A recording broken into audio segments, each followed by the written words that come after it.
So today on TGI we talk about my favourite action figure and how the light always shines in the darkness.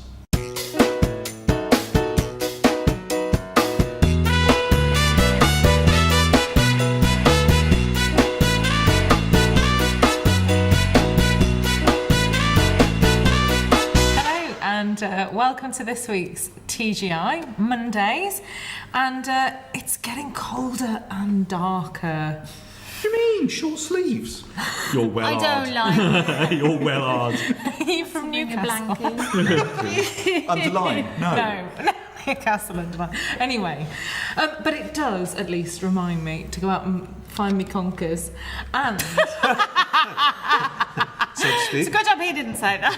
Have you lost with your marbles? Air matron. excuse me. And it's also I said nothing. Good. It's also time to think about getting tickets for a certain event in the early November diary. What's that? Tickets. You go to Posh Bonfire nights, which is I think where you're going. Certainly do. Wow. You have tickets for bonfires? I do. We just used to get a pile of people on the estate, used to build it on the waste ground and set fire to it. That was it. Was that in November then? Was that back in the day? That was Just like randomly, Yeah, do you know what I mean? burning the carpet Just like just petrol bombs, no problem. Like it weren't that rough, you know. I'm it only was, teasing. yeah, I'm it only was teasing. just not that much of a super chav. Yeah. Your Sort of word. like, yeah. But anyway, so bonfire night. Friends or foe? Do people like Love bonfire it, night? love it, absolutely love it. Yes, burning Catholics at the stake. A good tradition in this It's a country. weird one, isn't it, Paul? For that reason, when we actually remind ourselves what we're doing. They don't tend to celebrate it in Ireland, strangely enough. Really, that's unusual. I don't like. Two of my children can't stand fireworks; they're frightened of them. So actually, we, for a while now, and last year we did a big one in the garden. Just have a bonfire and some sparklers. But I do love the whole being outside with a hot potato in a bit of foil and some soup that you can't see and so you're just hoping that it's going to be all right. And I do like all that stuff. But I think gathering around a fire is pretty special. Oh, it is pretty wonderful. At a miserable Primal. time of year, I think. Yeah. Any excuse to do But something it cozy. is slightly weird. I mean, in 400 years' time, people will be celebrating the defeat of some other terrorist plot. Because Well, that's what it's about, really, isn't it? Yeah, Guy it is. Fawkes. Yeah. Yeah, but it's a laugh though. But you're right. Well, It is a now. laugh. The I origins love are it. really sinister. Remember that one Yeah. from the 70s we used to have "Don't start November the 6th like this." Yeah. Do you remember that as a Yeah. kid? Yeah, you know. Yeah. So I think I just enjoy the danger of blowing stuff up. I Oh. quite like that. That's what. My kids You're will not good hate job you then, on about that. on bonfire You're in a night. good job. Yeah, well, it's bang, you know. So I quite like that sort of thing. I really enjoy a sparkler. Oh, Writing your name in the air is beautiful.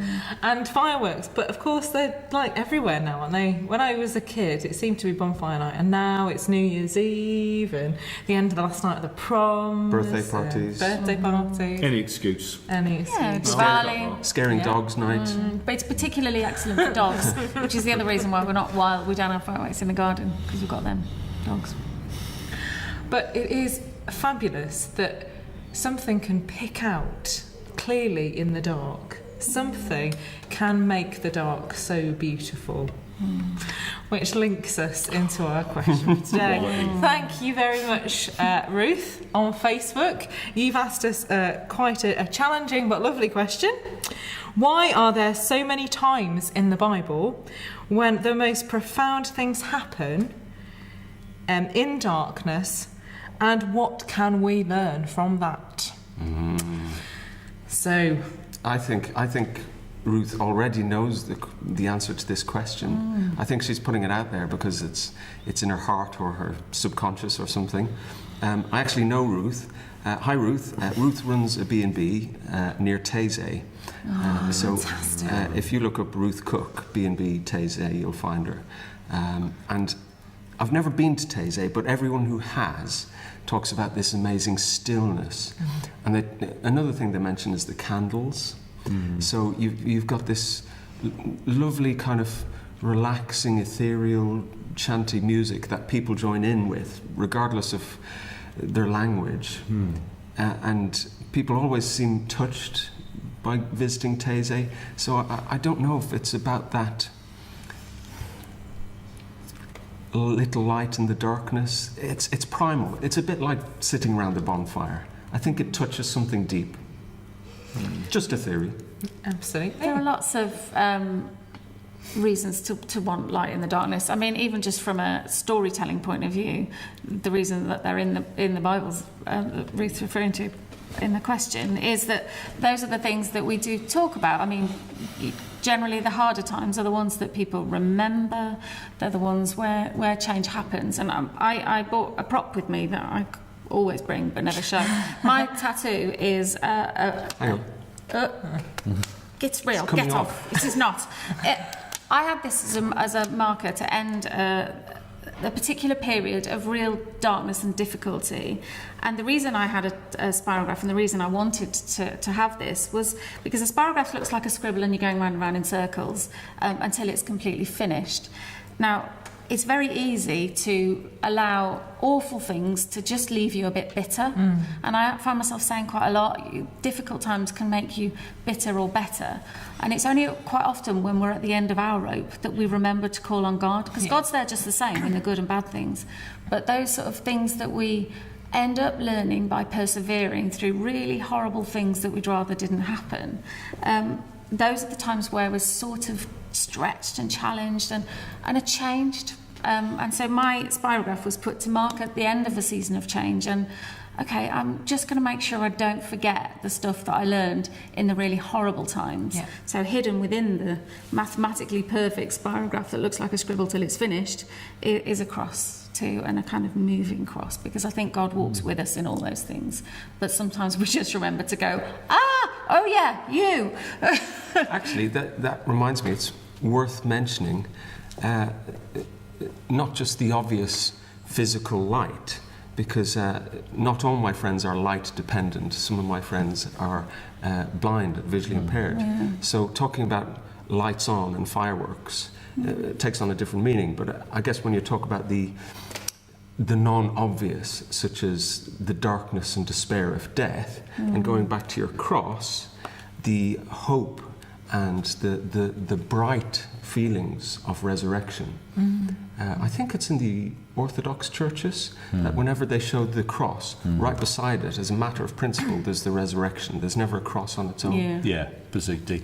I think the other thing is as well is that darkness makes light lighter. So if you, like I was saying last night, I was coming back from Ickfield, innit, and it was pitch dark and there was a cyclist there who was lit up like a Christmas tree, right? Now if that cyclist had all those lights on and it was the middle of the day, you wouldn't actually see the lights on the cyclist. But it's only because it was pitch dark on the way back on these country roads, I turned around the corner, it was like, oh, there he is. So the darker something is, the more bright the light shines. And that's why I brought in my patron saint, Maximilian Kolbe. If you don't know the story, check him out, because he was in Auschwitz, which is the darkest, most evil place probably in all of human history. And what his story shows is that no matter how evil and dark we as human beings can make the world, the light of salvation and the light of love can overshadow that. And the prisoners in Auschwitz used to talk about how Kolbe used to almost physically shine and look different.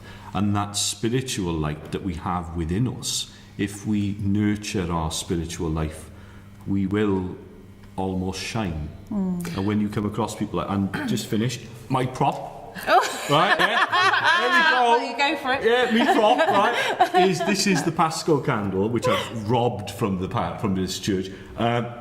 And in Kolbe's cell where he died with his companions in Auschwitz, there still is one of these Paschal candles which we light on Easter Sunday to show that even in the darkest places the light still shines. And I think that can inspire us all, really. Absolutely. I was just going to think a little bit about those instances of dark in the Bible, and I don't think you'll get a much darker prophet than Jeremiah. He went through. He even went into the pit. That's pretty dark. He would have been great for that party. Absolutely miserable. But he did so. He did so in order that his people of his time might know a little bit more of the light, that actually there was a way back to God, that they could return to his love, and that he hadn't totally taken against them, although sometimes he Well, comes even across just as like so much. So that- one match in the darkest of caves and it's not dark anymore. Absolutely. But I think that brings us round to the very main reason why in the Bible we talk about light.